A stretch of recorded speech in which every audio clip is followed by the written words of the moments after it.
E aí, pessoal, no vídeo de hoje a gente vai começar a trabalhar então com as ligações químicas. A gente vai gastar um bom tempo aí porque é um assunto muito importante e a gente vai trabalhar nessa aula as ligações iônicas. Mas antes da gente discutir o que é uma ligação iônica em si, vamos discutir as ligações químicas como um todo, beleza? As ligações químicas elas vão explicar então por que um átomo se junta a outro para formar novas substâncias. Um conceito que surgiu assim, que a gente vem trabalhando desde quando eu falei lá do modelo atômico de Dalton. Eu falei que você pode juntar, combinar átomos para formar novas substâncias. Por que os átomos se combinam? Bem, eles se combinam usando a tal da ligação química, tá? Mas essa combinação, ela ocorre porque esses átomos eles buscam estabilidade. Quando a gente fala nesse mundo atômico, o que é ser estável? É estar numa situação que você precisa de menos energia. Tá? Então a gente vai ver, por exemplo, que o sódio, entre ficar sozinho ou entre ficar combinado com o cloro, seria mais estável para ele, tá? Ele precisa ter menos energia estando combinado do que estando sozinho. Então por isso que o sódio ele faz ligação química. E como que eu vou saber se o átomo está numa situação de menor energia? Na maioria das vezes, para muitos elementos, e aí não são todos, tá? Mas uma situação de conforto, uma situação de menor energia, é você completar a sua última camada com 8 elétrons, beleza? Galera, uma coisa curiosa é que os átomos neutros em si, o máximo de elétrons que ele pode ter na última camada são 8, tá? Mesmo você pensando, mas a terceira camada, ó, ela cabe 18 elétrons. De fato, ela cabe 18. Entretanto, eu preencho até o 3p6, quando eu começar a preencher o 3d10, eu já inaugurei a quarta camada. Então, aí, quando eu preencher o 3d10, ela já não é mais a última camada. A mesma coisa aqui na camada 4, ó, se você for pensar, nela cabem até 32 elétrons. Mas acontece o mesmo problema, quando eu chegar no 4d10, eu já vou ter passado pela camada 5. Então, o máximo de elétrons que um átomo pode ter na última camada são 8. E eles normalmente ficam estáveis quando eles têm 8 elétrons na última camada. Tá? Isso não é uma regra e isso funciona relativamente bem para muitos elementos representativos. Para quem não lembra, a gente viu na aula de tabela periódica, os elementos representativos são aqueles que a distribuição eletrônica termina em S e em P. Tá? Os elementos de transição, os D e o F, aí o negócio fica um pouco mais complexo e não entra aqui no caso da gente ver no nosso curso. Ok? Mas mesmo para os representativos não vai funcionar sempre, mas funciona na maioria dos casos, que é o nosso foco aqui. E se os elementos eles querem ter 8 elétrons, né, como em geral querem ter 8 elétrons a última camada, querem ter a última camada completa, os gases nobres, por já terem essa característica, né, de terem completado essa última camada, eles não têm tendência de fazer ligação química. Inclusive, por muitos anos, e alguns professores ainda hoje falam que gás nobre não faz ligação química. Isso é um conceito errôneo, tá? Gás nobre faz ligação química, é possível. Só não é comum, só não é fácil, tá? São casos excepcionais aí. Então, a tendência dos gases nobres é justamente ficar sozinho. Eles já estão satisfeitos, eles não precisam fazer ligação química, certo? E tomar um cuidado também, tá? A maioria quer completar a última camada com 8 elétrons, mas lembre-se que na primeira camada você fica completo com 2, tá? Isso é importante, a gente vai ver aqui. Sabendo isso, vamos ver qual são a tendência dos elementos aí. Um elemento que está na família 1, ele tem um elétron na última camada. A melhor maneira que eles têm de ficar com a última camada completa é perder esse elétron. Né? Porque, vamos supor, o caso do sódio, ele tem um elétron na terceira camada. Se ele perde esse um elétron, a segunda camada está completa. Tá? Então, quando a gente fala de um elemento do grupo 1, um metal alcalino que tem um elétron na última camada, a sua tendência vai ser perder esse um elétron. Certo? Já os elementos do grupo 2, os metais alcalinos terrosos, vai cair numa situação parecida. 2 elétrons na última camada. Para ficar estável, eles tendem a perder esses 2 elétrons, afinal a camada anterior dele vai estar completa. Tá? Os elementos do grupo 13, a família do boro. Tá? Aqui eu já começo a ter mais exceções, mas normalmente a tendência deles vai ser de perder o quê? 3 elétrons. Quando a gente chega no grupo 14, aí o negócio já começa a mudar um pouquinho de cara, que é a família do carbono. Tá? Eles têm 4 elétrons na última camada. E por que que muda um pouco? Porque eles poderiam perder 4, né, para ficar com a camada anterior completa, ou eles poderiam ganhar 4 para ficar com 8. Então eles estão exatamente no meio do caminho, entre perder e ganhar. E aí o que que vai acontecer? Na família 14, vocês vão ter elementos com tendência de perder 4 elétrons, mas vai haver também elementos com tendência de ganhar 4 elétrons, que é o caso, por exemplo, do carbono. Tá? Então, aí vai depender de cada elemento, certo? Lembrando que isso aqui não é uma regra geral para todos, mas é o que funciona na maioria das vezes. Quando a gente vai para a família 15, do nitrogênio, 5 elétrons na última camada, o melhor caminho para completar é ganhar 3, aí fica com 8. Então, tendência da família 15, família do nitrogênio, é ganhar 3 elétrons. Dos calcogênios, que tem 6 elétrons, se tem 6, tendência de ganhar 2. Os halogênios, que tem 7, um dos grupos mais recorrentes aí nos concursos, né? Se eles têm 7, basta o quê? Basta ganhar 1, tá? E aí eles estão satisfeitos. E os gases nobres? Como a gente comentou, eles normalmente estão satisfeitos, então eles não têm tendência nem de ganhar, nem de perder. Eles estão satisfeitos desse jeito aqui, com seus 8 elétrons na última camada, ou não esquecemos que o hélio tem 2 na última camada dele, mas ele está satisfeito. Por fim, um caso importante a destacar é o hidrogênio. O primeiro elemento da tabela periódica que tem um elétron, um S1, tá? Só que se ele ganhar 1, ele fica igual ao hélio, que é um gás nobre, e ele completa a primeira camada, tá? Então, o hidrogênio, ele tem tendência de ganhar 1.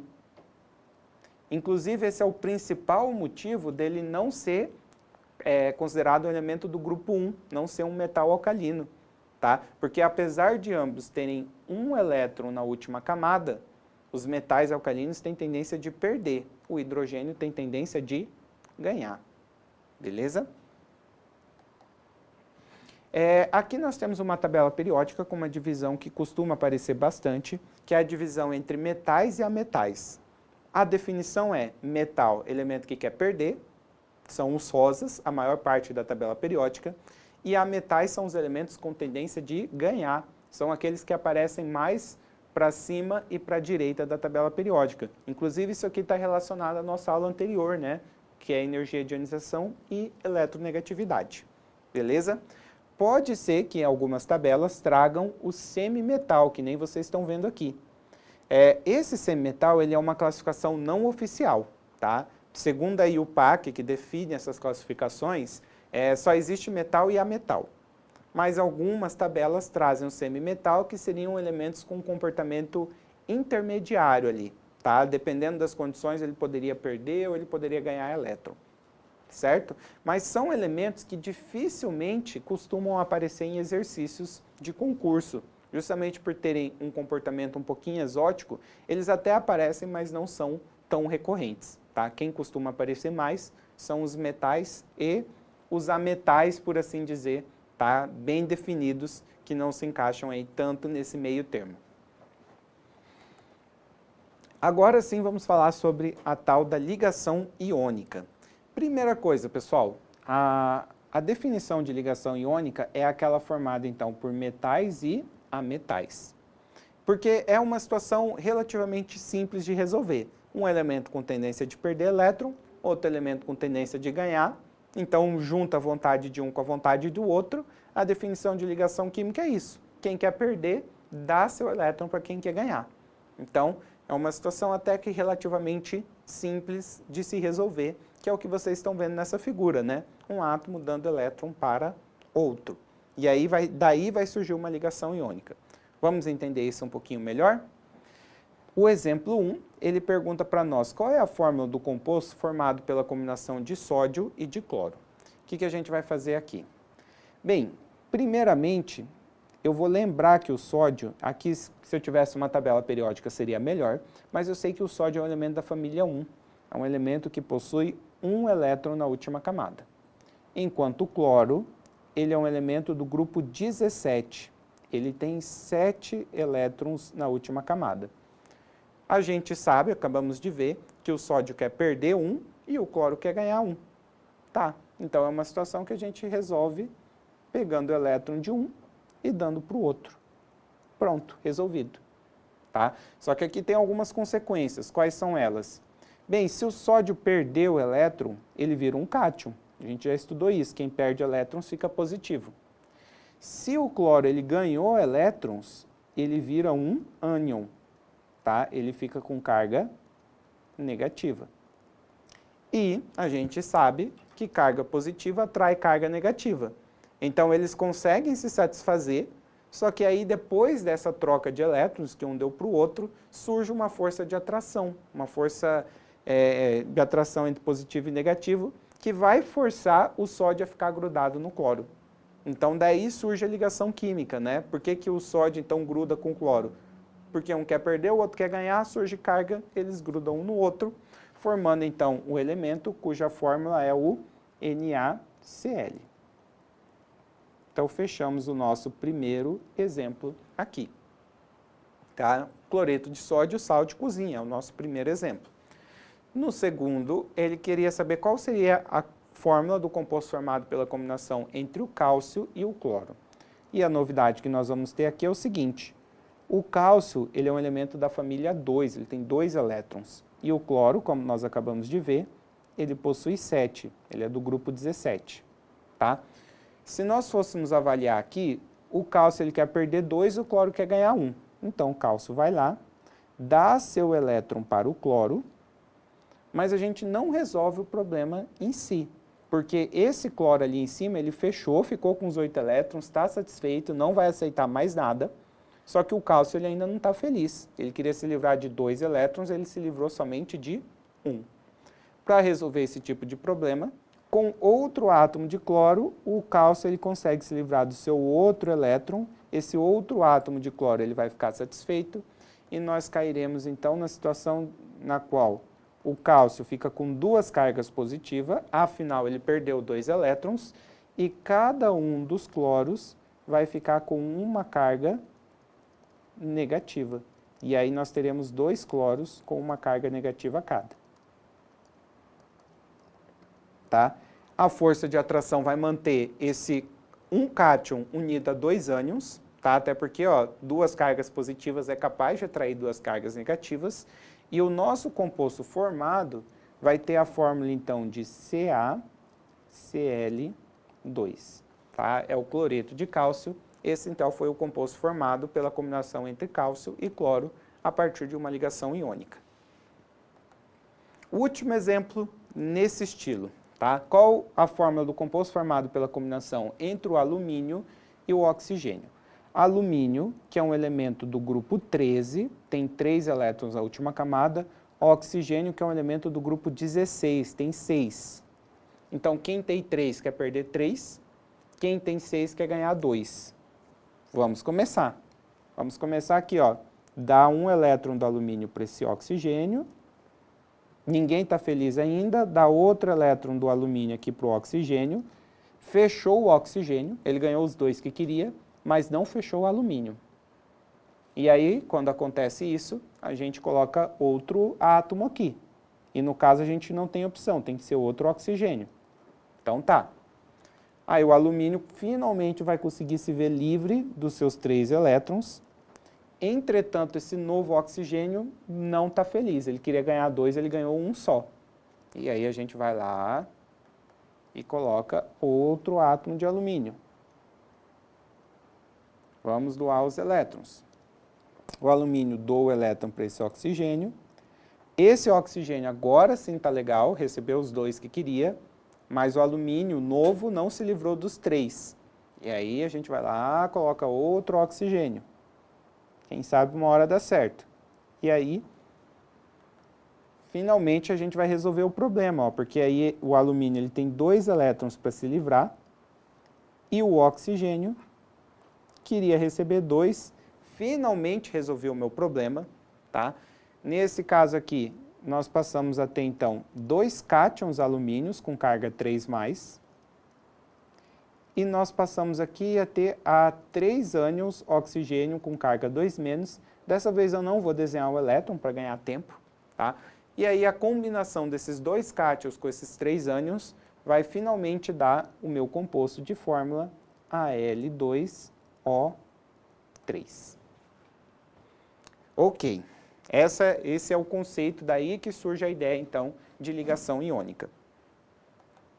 Uma coisa importante, tá? Quando você for escrever a fórmula, sempre o positivo na frente, sempre o cátion na frente. Então, voltando aqui, ó, por que a fórmula é a L2O3 e não O3Al2? Tá? Por que isso aqui está errado? É uma convenção, uma definição da IUPAC, que decide, né, como que a gente vai representar as fórmulas, de que o positivo sempre tem que vir na frente, ok? E é possível eu fazer isso que nós acabamos de fazer, de eu determinar a fórmula, sem ficar apelando para os desenhos. Até porque esse processo que nós estamos vendo de fazer desenho é um processo demorado. A gente consegue determinar isso com mais rapidez, com mais agilidade. Como? Vamos fazer o exemplo 4, depois a gente volta nos anteriores para discutir isso. Qual a fórmula do composto formado pela combinação de sódio e oxigênio? O sódio, ele é do grupo 1, tá? Elementos do grupo 1, eles querem perder um elétron. Já o oxigênio, ele é do grupo 16, ele tem 6 elétrons na última camada, eles são elementos que querem ganhar 2 elétrons. Tá? Sabendo isso, eu vou pensar, bem, quem quer perder, fica positivo. No caso do sódio, como ele quer perder 1, ele fica 1 positivo. O oxigênio quer ganhar, tá? Ele vai ficar negativo, ele quer ganhar 2, ele vai ficar 2 negativo. Ok, então ó, eu determinei as cargas sem apelar para o desenho.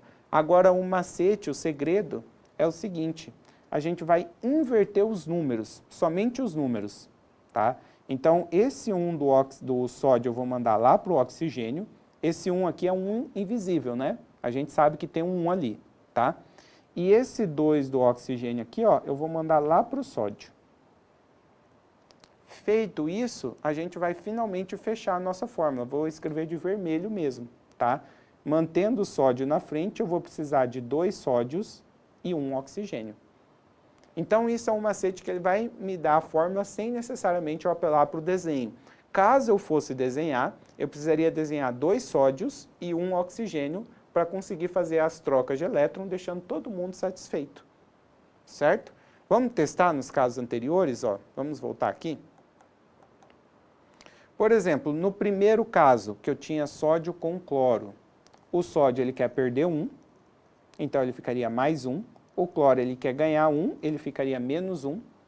Nós inverteríamos esses números 1s que estão invisíveis aqui, né? Mandaria 1 para o sódio e 1 para o cloro. E aí cairia aqui, ó, NaCl, um sódio e um cloro. E no caso 2 aqui, ó, nós temos o cálcio, que é um elemento que quer perder 2 elétrons, e o cloro, que é um elemento que quer ganhar 1. Usando o nosso macetezinho, pegaríamos o 2 do cálcio e mandaria lá para o cloro, pegaria esse 1 do cloro e traria aqui para o cálcio, e cairíamos nessa fórmula, 1 cálcio e 2 cloros. Tá vendo que funciona? Beleza? O último caso, que tinha sido mais difícil, nós sabemos que o alumínio, ele quer perder 3, então ele forma o cátion L3+. O oxigênio, ele quer ganhar 2, então ele forma o ânion O2-.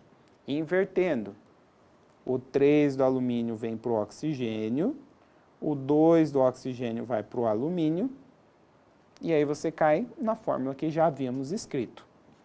Então, esse macete é uma maneira bem mais rápida aí de determinar a fórmula, mas tomem alguns cuidados.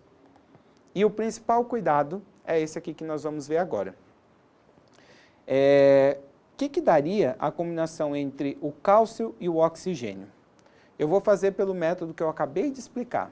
O cálcio, ele é do grupo 2, ele quer perder 2 elétrons, então a tendência dele é ficar 2 positivo. O oxigênio é do grupo 16, ele tem 6 elétrons, ele quer ganhar 2, então ele tende a ficar 2 negativo. E agora, Você pensa, joga o 2 do cálcio para o oxigênio, o 2 do oxigênio para o cálcio, e aí, teoricamente, nós cairíamos nessa fórmula aqui, ó, Ca2O2. Mas essa fórmula aqui, ela está errada, tá? Por quê? Vamos dar uma olhada. Se nós fôssemos fazer o desenho, o que ia acontecer aqui?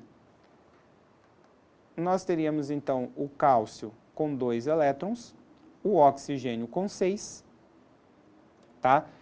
Bem, quem tem 2 quer doar os 2, quem tem 6 quer ganhar 2, então faz isso aqui, ó. E pronto, tá todo mundo feliz. O cálcio se livrou dos 2 que queria se livrar, o oxigênio ganhou os 2 que queria ganhar, mas eu precisei de um de cada. Tá vendo que eu não precisei de 2 cálcio e 2 Os? Bastou um de cada. Então, o que vai acontecer nesse caso aqui, que quando as cargas elas forem iguais, ou matematicamente, quando elas forem simplificáveis, eu posso simplificar. Então, como é 2 e 2, eu posso simplificar aqui para 1 e 1. Eu posso simplificar antes ou depois, tá? O certo seria simplificar depois de fazer a inversão, mas pode ser feito antes também. E aí a gente inverte para finalmente cair na fórmula com um cálcio e um oxigênio. Ou, como eu falei para vocês, eu até poderia cair nessa fórmula aqui, ó, Ca2O2, e aí nós simplificaríamos, né, 2 com 2 para deixar o quê? 1 e 1, voltando finalmente na que seria a nossa resposta correta. Então, fiquem atentos a esses casos. Vai acontecer quando as cargas forem iguais, por exemplo, mais 2 menos 2, mais 3 menos 3, mas vai acontecer que nem o caso aqui do exemplo 6 também. Se eu combinar o chumbo 4, que é o chumbo que perde 4 elétrons, ele fica com carga 4 positiva, e o oxigênio, que nós estamos vendo que a carga é menos 2, 4 e 2 também são números simplificáveis, não são? Tá? Se eu for simplificar 4 e 2, simplifica por 2, daria 2 e 1. E aí nós inverteríamos, tá? E nós chegaríamos então na fórmula PbO2. Ou poderíamos não simplificar, né? Acabaria acontecendo Pb2O4, e aí depois que você fez isso, você simplifica por 2. Aí você escolhe se você vai fazer antes ou depois. Simplificando por 2 vai ficar 1 e vai ficar 2, o que cai no mesmo lugar aqui. Certo? Então, cuidado com esse macete, tá? Essas situações aqui que exigem uma simplificação. Então, agora vamos discutir algumas coisas a respeito dos compostos iônicos. Como eu comentei com vocês, a ligação química ela acontece devido à atração de positivo com negativo, tá? Esses compostos iônicos, pessoal, eles acabam formando o que a gente chama de estrutura cristalina, porque no fim das contas é como se fosse vários pedrinhas de ímã que vão atraindo umas às outras. Então, por exemplo, ó, esse sódio atrai esse cloro, que atrai esse sódio, que atrai esse cloro, e aí um íon vai atraindo outro íon, vai atraindo outro íon, e no fim das contas eles vão se organizar. Eles vão ficar grudados, tá, numa rede que a gente, na química, a gente chama de rede cristalina, né? Nada mais é do que um composto que os íons eles estão organizados. Então, uma característica dos compostos iônicos é exatamente essa, tá? De formar esses compostos organizados. A fórmula que a gente acabou de discutir, por exemplo, essa fórmula CaF2, ela, na verdade, ela é uma fórmula mínima. Porque o que acontece? Eu vou juntar vários cátions cálcio, os 2+, e vou juntar vários ânions F-, tá? Mas por que a fórmula é CaF2? Porque essa combinação vai ser nessa proporção, tá? Eu vou ter 2 flúors para cada cálcio. Então, aqui é como se eu tivesse a estrutura cristalina, e nessa estrutura, vocês notem que o cálcio seria o cinza e o flúor seria o verde. Tá? E aí, aqui não vai estar 100%, porque é só um pequeno pedaço da estrutura, mas você tem quase que uma proporção de 2 bolinhas verdes para cada cinza. Tá? Então, essa fórmula aqui, ela indica para nós a proporção de um átomo em relação ao outro. Beleza? Aqui não vai estar 100%, porque aqui é um pequeno pedaço, mas se eu pegasse a estrutura como um todo, para cada cálcio eu teria 2 flúors. beleza? Então isso é importante, porque isso aqui, ó, vai dar diferentes características quando a gente comparar com compostos que a gente vê de ligação covalente na aula que vem, beleza? Outra característica de composto iônico. Pessoal, já que eles formam essas estruturas cristalinas organizadas, todos eles vão ser sólidos a temperaturas ambientes. Porque característico de composto sólido é justamente quando os átomos, né, eles ficam organizados um do lado do outro, meio que presos um do lado do outro. Isso é uma característica que acontece com o composto iônico. Então, na temperatura ambiente, que seria oficialmente 25 graus Celsius, mas a gente pode considerar aí a temperatura em que a gente está acostumado a viver, tá? Todo composto iônico é sólido. Todo composto iônico, eles também são um material meio quebradiço. Como assim, ó? Imagina aqui que eu tenho um composto iônico, tá? Lembra que a atração, né, entre a bolinha rosa e a bolinha verde, caso eu faça uma força, acontece isso aqui, ó. Eu meio que junto bolinha verde, bolinha rosa com bolinha rosa, só que aí a força passa a ser outra, né? Cargas iguais, elas se repelem. Então essa força aqui, ó, eles acabam quebrando, acaba separando a nossa estrutura. Porque aí surge uma força de repulsão, eu separo uma estrutura da outra. Então, compostos iônicos, eles têm essa característica de ser compostos que eles podem, digamos assim, se esfarelar, tá? Devido aí a essa característica lá na estrutura atômica dele, certo? E por fim aqui para a gente encerrar, compostos iônicos são compostos que se você dissolver em água, misturar com água, eles sofrem um processo que a gente chama de dissociação, que é o que vocês estão vendo aqui na figura. As moléculas de água, elas vão ficar separando íon por íon. Isso é o que acontece, por exemplo, com sal de cozinha. Aliás, aqui a anotação está errada, né? O sal de cozinha, você tem o NaCl sólido, né? Você tem átomos de sódio e cloro grudados um no outro. Quando você dissolve sal de cozinha em água, visualmente o sal ele some, você não vê mais. Na verdade, o que a água fez? Ela separou todos os íons sódios, tá, dos íons cloros. E aí aqui a gente vai separá-los e colocar em aquoso, né? O que significa aquoso? Dissolvido em água, tá? Significa que essas partículas aqui, elas estão rodeadas por moléculas de água, como vocês veem nessa figura. Isso é uma característica de composto iônico. Quando ele dissolve em água, acontece esse fenômeno de dissociação. E é importante você praticar aí com compostos diferentes. Por exemplo, se eu pegar o cloreto de cálcio, cuja fórmula é essa aqui, ó, CaCl2, que é um composto sólido, como a gente viu, dissolver ele em água, tá? Quem são os íons que formam o cloreto de cálcio? Você tem o íon cálcio 2+, tá? Que vai ficar então rodeado por água, e você tem os íons cloreto, que também vai ficar rodeado por água. Só vou ter que tomar um pequeno cuidado, ó, que a proporção era de 2 cloretos para cada cálcio. Então eu tenho que colocar um 2 aqui, ó, para manter o balanceamento, tá? Isso aqui que eu acabei de escrever é a dissociação desse composto iônico. Isso é um tópico que a gente vai voltar a discutir mais para frente, quando a gente for discutir propriedades desses compostos. Certo? Fechamos então nossa aula.